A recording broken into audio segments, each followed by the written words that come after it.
Board एक ऐसा संगठन है जिसका नाम अक्सर सुर्खियों में आता है, खासकर उसकी संपत्तियों से जुड़े विवादों को लेकर। आखिर वक्फ बोर्ड क्या है? इसकी संपत्तियों पर क्यों होते हैं आए दिन विवाद? और इस संस्था के पास कितनी ताकत है? आज हम इस रिपोर्ट में इन तमाम पहलुओं पर गहराई से नजर डालेंगे। नमस्कार, आप देख रहे हैं प्रातःकाल और मैं हूं आपके साथ आंसर मानी। वक्फ बोर्ड एक ऐसा संगठन है जिसे इस्लामी धार्मिक और सामाजिक उद्देश्यों के लिए बनाई गई संपत्तियों के प्रबंधन का जिम्मा सौंपा गया है। वक्फ की संपत्तियां देश भर में फैली हैं, जिनमें मस्जिदें, मकबरे, कब्रिस्तान, मदरसे और अन्य सामाजिक ढांचे शामिल हैं। भारत में वक्फ बोर्ड को एक स्वायत्त संगठन के रूप में देखा जाता है, जो केंद्रीय और राज्य स्तर पर कार्य करता है। वक्फ एक्ट 1995 के तहत वक्फ बोर्ड को कानूनी अधिकार मिले हैं, जो इसे संपत्तियों के प्रबंधन, नियंत्रण और संरक्षण का अधिकार देते हैं। यह बोर्ड संपत्तियों की देखरेख करता है और सुनिश्चित करता है कि वे धार्मिक और सामाजिक उद्देश्यों के लिए ही इस्तेमाल हो। वक्फ बोर्ड के पास इतनी ताकत होती है कि वह अपनी संपत्तियों की खरीद, फरोख्त या किराए पर दिए जाने से संबंधित निर्णय भी ले सकता है।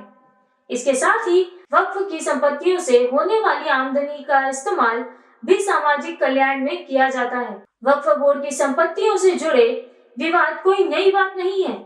सबसे बड़ा कारण है इन संपत्तियों की भारी मात्रा और उनका आर्थिक महत्व। वक्फ की संपत्तियां करोड़ों की होती हैं और कई बार इन पर अवैध कब्जा हो जाता है। अक्सर देखा गया है कि वक्फ बोर्ड की संपत्तियों को लेकर प्राइवेट डेवलपर्स, राजनीतिक हस्तियां और स्थानीय अधिकारी भी विवादों में घिर जाते हैं। कई बार इन संपत्तियों पर कब्जे को लेकर कानूनी लड़ाइयां सालों साल तक चलती हैं। इसके अलावा वक्फ बोर्ड के अंदरूनी विवाद भी इन संपत्तियों के विवाद का मुख्य कारण बनते हैं। कई बार वक्फ संपत्तियों के प्रबंधन में पारदर्शिता की कमी और भ्रष्टाचार की शिकायतें सामने आती हैं। कई राज्यों में वक्फ बोर्ड के अध्यक्ष और सदस्यों के बीच मतभेद भी देखने को मिलते हैं, जिससे संपत्तियों का सही ढंग से उपयोग नहीं हो पाता और विवाद पैदा होते हैं। वक्फ बोर्ड से जुड़े मामलों में सरकार और न्यायपालिका की भूमिका भी अहम है। सरकार ने कई बार वक्फ संपत्तियों की सुरक्षा और पारदर्शिता सुनिश्चित करने के लिए सुधारात्मक कदम उठाए हैं, जैसे कि वक्फ संपत्तियों का डिजिटलीकरण, जिससे संपत्तियों की सही जानकारी उपलब्ध हो सके और अवैध कब्जों को रोका जा सके। न्यायपालिका ने भी कई बार वक्फ संपत्तियों के अवैध उपयोग को रोकने के लिए सख्त आदेश दिए हैं। सुप्रीम कोर्ट ने भी कहा है कि वक्फ संपत्तियां सार्वजनिक हित में होती हैं और इन्हें गलत तरीके से इस्तेमाल नहीं किया जाना चाहिए। वक्फ बोर्ड की ताकत और इसकी संपत्तियों पर आए दिन होने वाले विवाद एक जटिल और संवेदनशील मुद्दा है।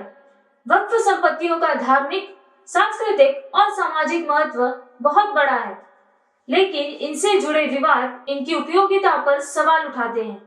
जरूरत है कि वक्फ बोर्ड में पारदर्शिता बढ़े, सरकार सख्त कदम उठाए और न्यायपालिका ऐसे विवादों का त्वरित समाधान निकाले, ताकि इन संपत्तियों का सही और उचित उपयोग हो सके। वक्फ बोर्ड की ताकत और इसके विवादों का समाधान तभी हो सकता है जब सभी पक्ष मिलकर इस पर ध्यान दें और इसे सामाजिक कल्याण के उद्देश्य के लिए सही तरीके से इस्तेमाल किया जाए। आगे की तेज अपडेट्स के लिए हमारे साथ जुड़े रहें।